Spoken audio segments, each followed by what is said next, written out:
ஸ்ரீ ஏகாம்பரநாதர் திருக்கோயில். இத்திருக்கோயில் காஞ்சிபுரம் பேருந்து நிலையத்திலிருந்து 1 கிலோமீட்டர் தொலைவில் உள்ளது. சிவபெருமானின் பஞ்சபூத ஸ்தலங்களில் ஒன்றான மண் பிருத்திவி ஸ்தலமாக திகழ்கிறது. பார்வதி தேவி கைலாய மலையில் சிவபெருமானின் திருக்கண்களை விளையாட்டாக தம் கரங்களால் மூட அவ்வளவில் 3 உலகங்களும் இருண்டன.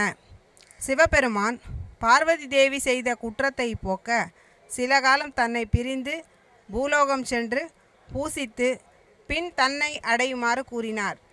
பார்வதி தேவியும் கவிலையை விட்டு காஞ்சி அடைந்து கம்பை ஆற்றங்கரையில் கம்பாநதி மாமரத்தின் அடியில் மணலால் சிவலிங்கம் அமைத்து பூஜித்து வந்தார்.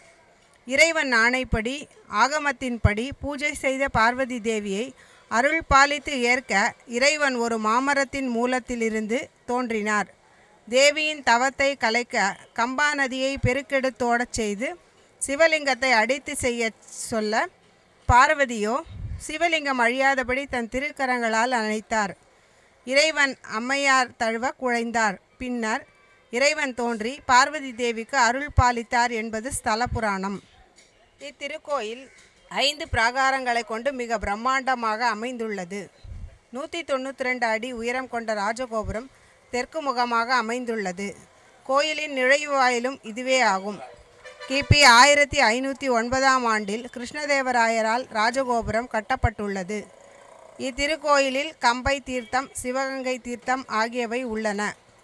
கம்பை தீர்த்தம் ஆயிரங்கால் மண்டபத்தின் அருகில் உள்ளது. சிவகங்கை தீர்த்தம் கொடிமரத்தின் வடக்கு பகுதியில் உள்ளது. சமய குரவர்கள் 4வரும் இவ்வெம்பெருமானை திரிவேகம்பன் என்றே வழங்குதலை காணலாம். இத்தலத்தில் எழுந்தருளி அருள் பாலிக்கும் இறைவியின் திருநாமம் ஏலவார் குழலி.